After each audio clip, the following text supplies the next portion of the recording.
दोस्तों नमस्कार, आप देख रहे हैं B4 न्यूज़ और मैं हूं आपके साथ विजेंद्र फौर।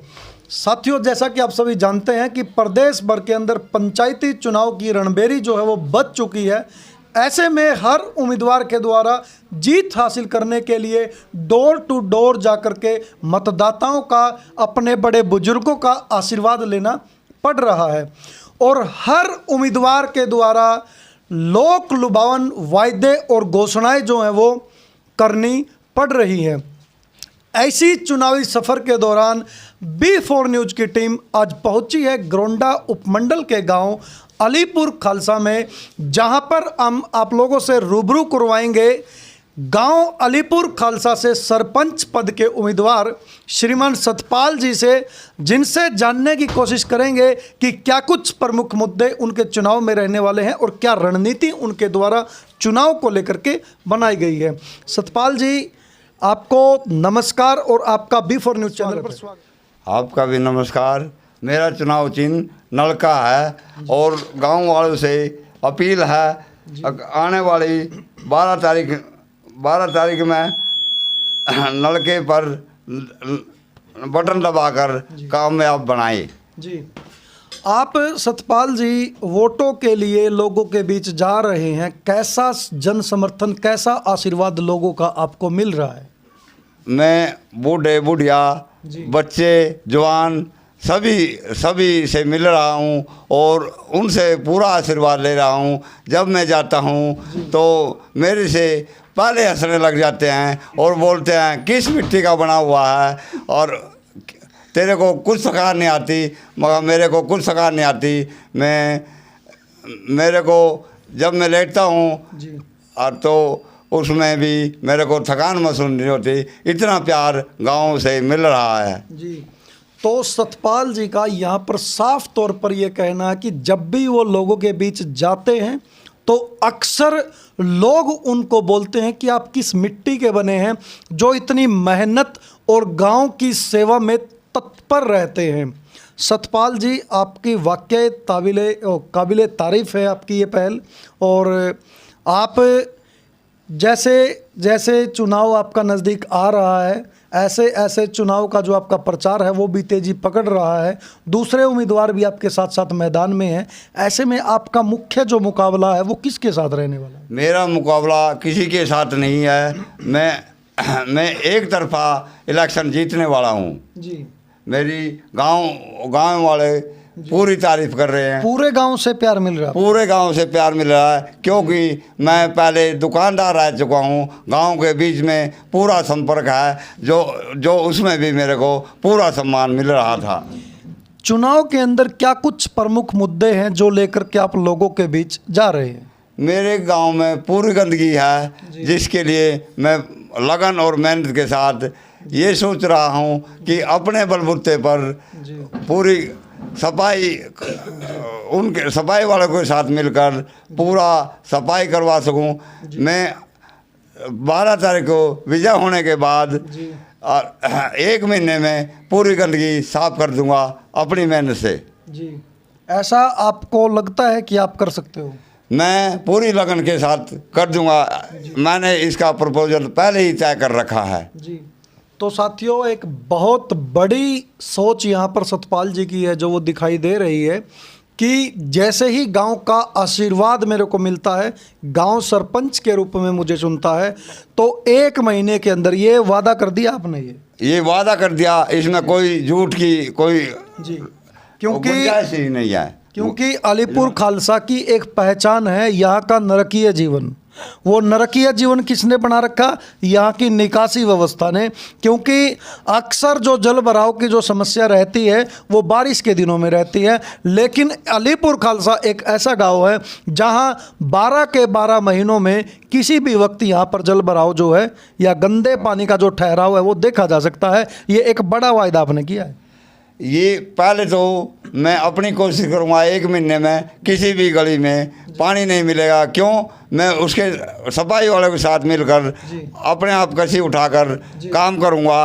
और दूसरा जो नाला है नहीं, ये पुंडरी नाला निकला हुआ है, उसमें नहर है जो उसमें ये नाले का प्रपोजल तैयार करवाऊंगा और एमएलए या मुख्यमंत्री से मिलकर जी उनसे मिलकर ये प्रपोजल तैयार होगा जी। यानी कि प्रशासन के सहयोग से गांव की गंदगी को आप खत्म करने के लिए दिन रात एक कर दोगे, तत्पर रहेंगे जी। जी।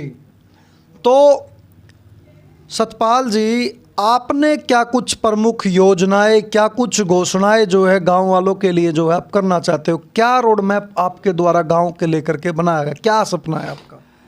मेरे को कम से कम बहुत योजनाएं बना रखी है, जो कि मेरे कुछ एक आध ऐसी बड़ी बड़ी योजनाएं जिससे पूरे का पूरा गांव प्रभावित होता है।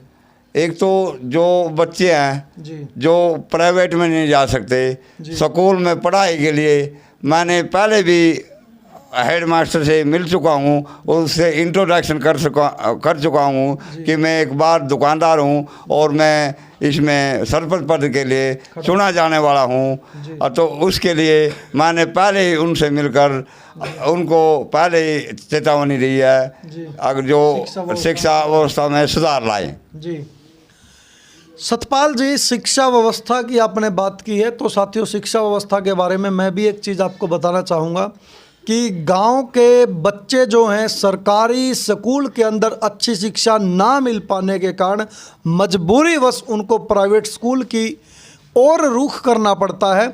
लेकिन इस परंपरा के अंदर जो गरीब, जो ज़रूरतमंद परिवार है, उनको जो है पिसता हुआ दिखाई पड़ता है, क्योंकि संपन्न जो परिवार है वो प्राइवेट स्कूल का जो खर्च है वो वहन कर सकते हैं, लेकिन गरीब व्यक्ति मजबूरी में अपने बच्चों को अच्छी शिक्षा दिलाने के लिए जो है लगातार आर्थिक बोझ के नीचे जो है वो दबता चला जाता है। तो ऐसे में आप क्या कुछ आपने उसके लिए योजना बनाई है? क्या प्राइवेट वाली सुविधा आप गांव वाले स्कूल, सरकारी स्कूल में दिला पाएंगे? मैं पूरा फोकस रखूँगा उस पर, जो डेली स्कूल में हाजिरी दूँगा कि पढ़ाई कैसी चल रही है, बच्चों को भी उसका पूछताछ की जाएगी कि कोई पढ़ा रहा है कि नहीं पढ़ा रहा है, इसलिए उस पर पूरा फोकस किया जाएगा। जी स्कूल आपका किस लेवल तक का है गांव के अंदर? 10 है, 10+2 है, कौन सा लेवल आपके स्कूल? 10वीं का स्कूल है, उसको मैं +2 का बनाने की योजना बनाई है। जी पहले योजना बनाई है जी। जी एक अक्सर गांव के बच्चों को लाइब्रेरी में पढ़ने के लिए या तो पानीपत की तरफ या फिर गरुंडा की तरफ रुख करना पड़ता है, क्या आपने इसके लिए भी कोई योजना तैयार की? मैंने लाइब्रेरी स्कूल में इंतजाम करने की जो कोशिश करूँगा। जी एक सतपाल जी, कोरोना के बाद एक नया ट्रेंड निकल करके आया है ऑनलाइन एजुकेशन का। कोरोना में सारे स्कूल बंद थे, तो ऐसे में स्कूल वाले जो होमवर्क था बच्चों का वो फ़ोन पर भेजते थे, और फ़ोन चलता है इंटरनेट से। तो संपन्न परिवार के लिए तो ये कोई बड़ी बात नहीं है, लेकिन गरीब परिवार के लिए हर महीने 300, 400, 500 का रिचार्ज करा पाना कहीं ना कहीं मुश्किल है। तो ऐसे में भी कोई आपने कोई वाईफाई की या अन्य कोई योजना आपने बनाई है? मैंने गांव में एक सार्वजनिक वाईफाई लगवाने का भी निर्णय लिया है।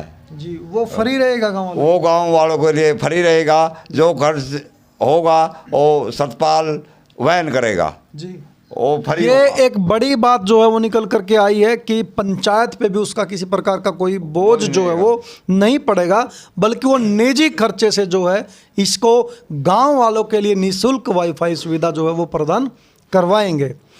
सतपाल जी, स्वास्थ्य को लेकर के बड़ी दिक्कत होती है, और स्वास्थ्य में भी खासकर मैं बात करूं, एक तो हॉस्पिटल की गांव के अंदर रिक्वायरमेंट रहती है, दूसरी गांव के लोगों को जो बड़ी रिक्वायरमेंट रहती है वो रहती है एम्बुलेंस की। क्योंकि जो संपन्न परिवार गांव के हैं वो लोग जैसे तैसे करके साधन, पहले तो यदि हम बात करें ऑलरेडी उनके पास साधन होते हैं, यदि नहीं है तो जल्दी से वो ईजिली से वो अवेलेबल करवा लेते हैं। लेकिन गरीब लोग जो हैं बेचारे, जब गंभीर बीमारी से उनको कई बार जूझना पड़ता है, ऐसे में साधन की उपलब्धता ना हो पाने के कारण जान से भी हाथ धोना पड़ता है उनको। तो ऐसी कोई राहत गांव वासियों को आप देना चाहेंगे? हाँ जी, ये मैंने सौसत्या का पहले प्रपोजल तैयार कर रखा है, किस जगह ये स्वच्छता केंद्र खोला जाएगा वो जगह भी मैंने चुन कर रखी है। और एम्बुलेंस की जो बात की है, एम्बुलेंस किसी भाई से संपर्क करके उसके माध्यम से एम्बुलेंस का भी इंतज़ाम किया जाएगा, जो कि कम खर्च पर गरीब आदमी को ले जाया जा सके। जी, तो एक बहुत अच्छी बात जो है वो सतपाल जी ने हमारे बीच रखी है। यहाँ पर उन्होंने साफ कहा है कि किसी भाई का सहयोग लेकर के। एक चीज़ नोट करने वाली है, सतपाल जी जो चीज़ इसको लगती है कि वो निजी खर्च से कर सकते हैं या पंचायत स्तर से कर सकते हैं या किसी दूसरे के सहयोग से कर सकते हैं, उसको भी साथ साथ जो है वो स्पष्ट रहे हैं कि किसके द्वारा सहायता लेकर के उसको काम को पूरा किया जाएगा।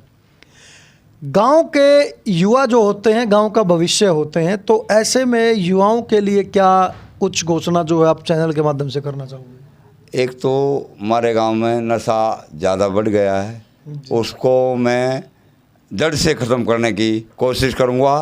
और मैं सोच रहा हूं कि ये मेरे जो बेटे पोते गांव के बुजुर्ग हैं, उनको नशे की लत आ गई है, उसको मैं जड़ से ख़त्म करने की कोशिश करूंगा। जी, बच्चे यदि खेल लेते हैं तो शारीरिक विकास बच्चे का अच्छा रहता है, युवा का। ऐसे तो उम्र के किसी भी पड़ाव में आदमी व्यायाम या खेल कर सकता है, कोई इस प्रकार का कोई बंधन तो सतपाल जी के द्वारा 100 गरीब कन्याओं की शादी का जो है लक्ष्य निर्धारित किया गया है। तो सतपाल जी, गांव में जैसे चोरियों की बड़ी घटनाएं होती हैं, अक्सर सर्दियों के मौसम में जब धुंध पड़नी शुरू हो जाती हैं तो पशुधन यानी कि पशु जो हैं वो चोरी की घटनाएं लगातार जो है वो सुनने को दिखाई पड़ती है गांव में या आसपास के गांव ग्वांड के अंदर। तो ऐसे में कोई इन घटनाओं को रोकने के लिए कोई योजना आपने बनाई है? पहले तो हमारे गांव में जी कम पशु रह गए। जी, चोरी होती है बर्तनों की और ये नशे की लत में लोग चोरियां करते हैं।